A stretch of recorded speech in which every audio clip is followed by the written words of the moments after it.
វិញ្ញាបនបត្រសម្គាល់ម្ចាស់អចលនវត្ថុចំនួន967បានស្មើនឹង635គ្រួសារត្រូវបានផ្ដល់ជូនប្រជាពលរដ្ឋនៅភូមិដូនម៉ានិងភូមិសំរោងស្ថិតក្នុងឃុំរក្សាស្រុករវៀងខេត្តព្រះវិហារ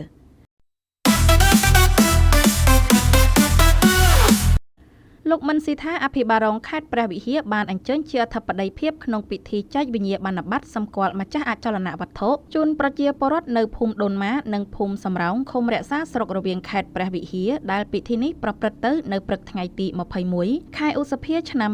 2025នៅបរិវេណសាលាឃុំរក្សាស្ថិតនៅក្នុងភូមិដូនម៉ាឃុំរក្សាស្រុករវៀងដោយមានការចូលរួមពីថ្នាក់ដឹកនាំមន្ទីរអង្គភាពជុំវិញខេត្តអាជ្ញាធរមូលដ្ឋានមន្ត្រីក្រុមការងារចុះបញ្ជីដីធ្លីព្រមទាំងបងប្អូនប្រជាពលរដ្ឋជាច្រើនកុះករយោងតាមរបាយការណ៍របស់លោកសសាវេតប្រធានមន្ទីររៀបចំដែនដីនគររូបនីយកម្មសំណង់និងសូរិយោដីខេត្តព្រះវិហារបានឲ្យដឹងថាក្រោមការខិតខំប្រឹងប្រែងរបស់ក្រុមការងារចុះបញ្ជីដីធ្លីនិងកិច្ចសហការពីអាជ្ញាធរមូលដ្ឋានក្នុងការវាស់វែងនិងគូសប្លង់ដីគម្រោងចុះបញ្ជីដីធ្លីមានលក្ខណៈជាប្រព័ន្ធនៅក្នុងភូមិចំនួន2គឺភូមិដូនម៉ានិងភូមិសំរោងស្ថិតក្នុងឃុំរក្សាស្រុករវៀងខេត្តព្រះវិហារត្រូវបានបញ្ចប់ទាំងស្រុងដែលមានក្បាលដីសរុបចំនួន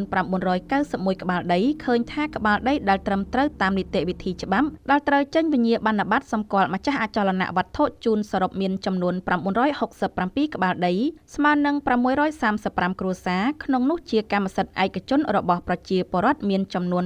960បានជាកម្មសិទ្ធិរបស់រដ្ឋមានចំនួន10បានរក្សាទុកមិនចេញបានមានចំនួន24ក្បាលដីជាដីគ្មានទិន្នន័យមានប្រសាសន៍ក្នុងឱកាសនោះលោកមិនស៊ីថាក៏បានថ្លែងនៅក្តីសប្បាយរីករាយជាមួយបងប្អូនប្រជាពលរដ្ឋដែលបានមកទទួលយកបានកម្មសិទ្ធិនិងក្លាយជាម្ចាស់អចលនវត្ថុដោយស្របច្បាប់នាឱកាសនេះហើយលោកក៏បានឲ្យដឹងថាបានកម្មសិទ្ធិដីធ្លីដែលចែកជូននៅពេលនេះគឺជាកេរដំណែលដ៏មានតម្លៃរបស់សម្ដេចមហាបវរធិបតីដែលបានផ្ដល់ជូនបងប្អូនប្រជាពលរដ្ឋយើងក្នុងទិសដៅលើកកម្ពស់ជីវភាពរស់នៅគ្រប់ក្រុមគ្រួសារឲ្យកាន់តែប្រសើរឡើងលោកក៏បានផ្ដាំផ្ញើដល់បងប្អូនប្រជាពលរដ្ឋយើងដែលទទួលបានកម្មសិទ្ធិដីធ្លីនៅពេលនេះត្រូវថែរក្សាឲ្យបានល្អជៀសវាងធ្វើឲ្យខូចខាតរហែកឬបាត់បង់ដែលជាហេតុនាំឲ្យមានការលំបាកនៅពេលយើងយកទៅប្រើប្រាស់ក្នុងកិច្ចផ្សេងៗក្នុងឱកាសនោះផងដែរលោកក៏បានលើកឡើងថាការសម្រេចបាននៅវឌ្ឍនភាពនេះឆ្លុះបញ្ចាំងពីការខិតខំប្រឹងប្រែងរបស់ក្រុមការងារនិងកិច្ចសហការពីអាជ្ញាធរមូលដ្ឋានហើយការចុះបញ្ជីដីធ្លីមានលក្ខណៈជាប្រព័ន្ធ